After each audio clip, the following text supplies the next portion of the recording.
কি বলছো তুমি? হ্যাঁ, আমার উপর রেগে আছো বলে এমন করে অভিশাপ দিচ্ছ আমায়? কি ব্যাপার, তুমি হঠাৎ এই সময় এখানে? এটা আমার বাড়ি, আমি যখন ইচ্ছা তখন আসতে পারি। তুমি নিজের অভিশাপ ফিরিয়ে নাও। আমি এক্ষুনি পুজো দিয়ে এলাম আর তুমি আমার শীতের সিঁদুর কেড়ে নেবার কথা বলছো? কি মতলব আছো তোমরা? বলো বলো আমায়। সে কি, লাহিড়ি বাড়ির মালকিন আমাকে ভয় পাচ্ছে নাকি? হ্যাঁ, সে কি কথা? এখন তো সব ক্ষমতাই তোমার, আমাকে ভয় পাওয়া তোমার মানায় নাকি? আর আমি কি চাইলাম না চাইলাম তাতে কার কি যায় আসে? ক্ষমতাকে কাজে লাগাও, তোমার টাকা প্রতিপত্তি ক্ষমতা দিয়ে বিপদকে আটকাও, দেখি তোমার ক্ষমতা কত। আর গলা পেলাম, আলো এলি নাকি?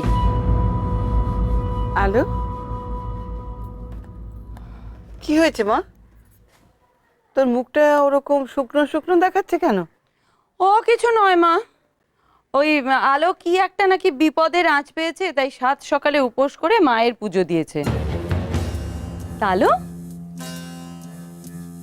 কার বিপদের আঁচ পেয়েছো, তোমার না অংশুর? পুজোটা কার নামে দিলে? অংশুর নামে? সত্যি তোমার কাছ থেকে কত কি শেখার আছে। স্বামী ভক্তি কাকে বলে তোমাকে দেখে শিখতে হয়। একদিকে স্বামীকে ঠকাচ্ছ, আবার অন্যদিকে তার নামে পুজো দিতে যাচ্ছ। সত্যি পারো বটে। মা, আলো পুজোর প্রসাদ এনেছে, ওটা আপনারাই খান। কারণ অংশুকে যে আলো ঠকাচ্ছে তাতে আপনাদের সায় আছে, কিন্তু আমার সায় নেই। আমার তো ছেলে, তাই ওই প্রসাদ আমার গলা দিয়ে নামবে না। প্রসাদ আনা হয়েছে।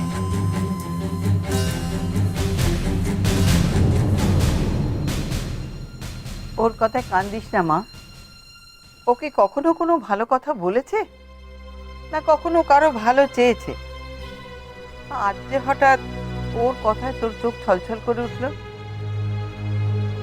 মনটা বড় অস্থির লাগছে ঠাম্মা। কু ডাকছে।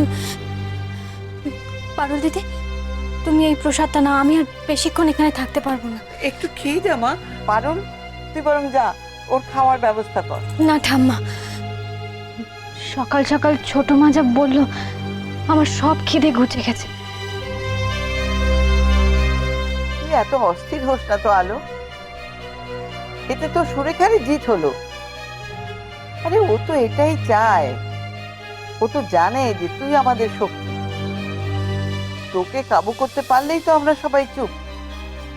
আর ও মুখে দুটো খারাপ কথা বললেই হলো? আমি তোকে বলছি, তোর কোনো ক্ষতি হতে পারে না। আমাকে নিয়ে অত ভেবো না ঠাম্মা, ভগবানকে ডাকো যাতে উনি যেন ভালো থাকেন। উনি ভালো থাকলে তা আমিও ভালো থাকবো ঠাম্মা। ওনার যেন কোনো ক্ষতি না হয়। ওনাকে ভালো রেখো ঠাকুর, ওনাকে ভালো রেখো।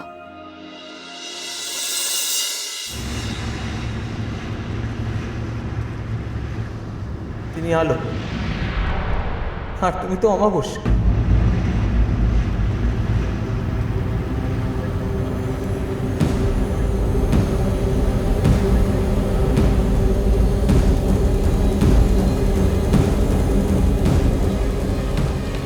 আজকে শুধুমাত্র একটা দুর্ঘটনার জন্য তুমি আমার স্ত্রী, না হলে আলোর পাশে কখনোই অমাবস্যাকে মানায় না।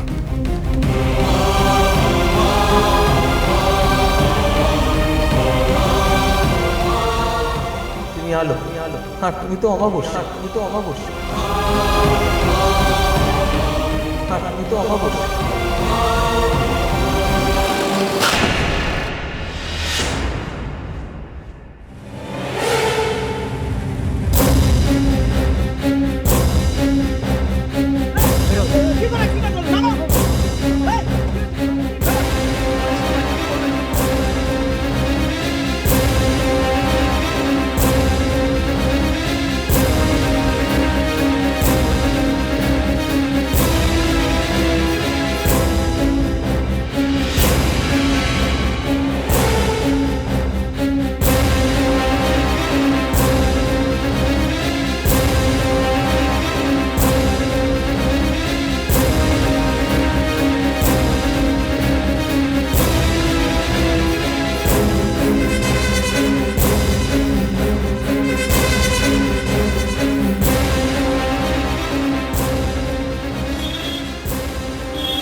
কি করছে?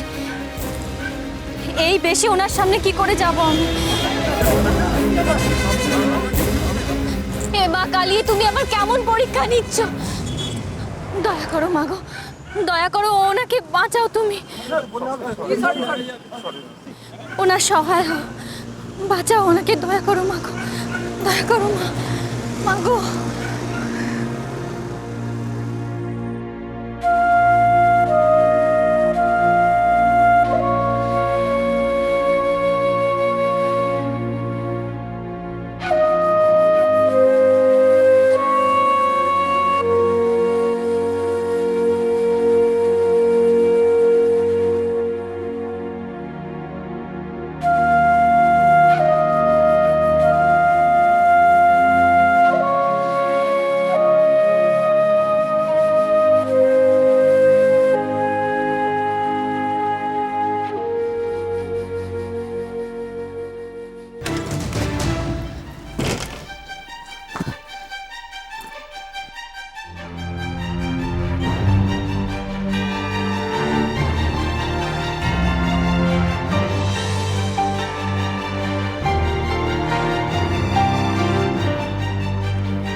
ম্যাম, ম্যাম আপনি এসেছেন?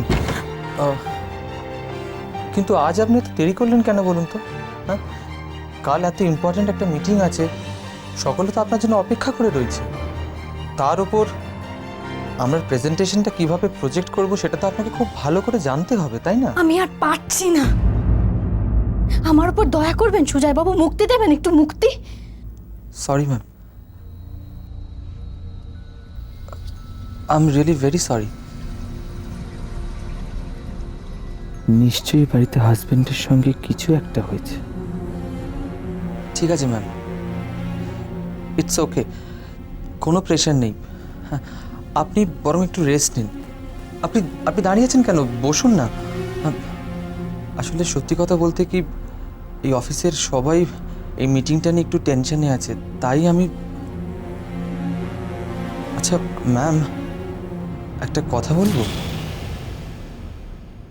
আপনি অফিসের গাড়িটা কেন ব্যবহার করেন না বলুন তো?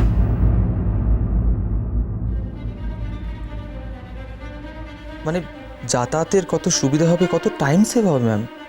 আর তার উপর অফিসের মিটিং অ্যাটেন্ড করতে আপনাকে তো প্রায় তাড়াহুড়ো করে আসতে হয়, আর তখন বাসে, ট্রামে, অটোতে যাতায়াত করাটা তো খুব ঝক্কির ব্যাপার হয়ে দাঁড়ায়।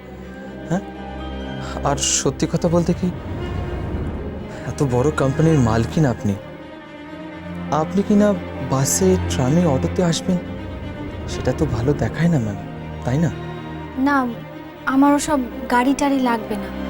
দেখুন, আমি একজন সাধারণ মানুষ, আমার কষ্ট করার অভ্যেস আছে, বরং গাড়িতেই আমার বেশি অসুবিধা হবে। কিন্তু ম্যাম না সুজয় বাবু, দয়া করে আমাকে জোর করবেন না। এবার আমি সময় মতন অফিসে আসবো, আপনারা নিশ্চিন্তে থাকুন। কোম্পানি থেকে গাড়ি নিশ্চয়ই কোথায় নিয়ে নেবে, তা না? না, হাল ছাড়লে কিছুতেই চলবে না। সমু, আলোর উপর তুই এত বড় দায়িত্ব দিয়ে গেলি, মেয়েটা সবার জন্য করতে করতে একেবারে শেষ হয়ে গেল। আশেপাশে ওকে কেউ সাহায্য করার নেই। আমি এসে গেছি। ও মা, আমার আমন। এসে দেখো কেমন হুটোপাটি শুরু করে দিয়েছে। এই ওপরে যা যা। আমাকে দাঁড়াও না, বড় ঠাম্মির সঙ্গে একটু গল্প করে নি। জানো তো বড় ঠাম্মি? না, পরে হবে গল্প বড় ঠাম্মির সঙ্গে। এখন দেখো কিরকম ঘেমে গেছো তুমি, জামাটা যাও চেঞ্জ করে নাও, যাও। লাগলো চোখে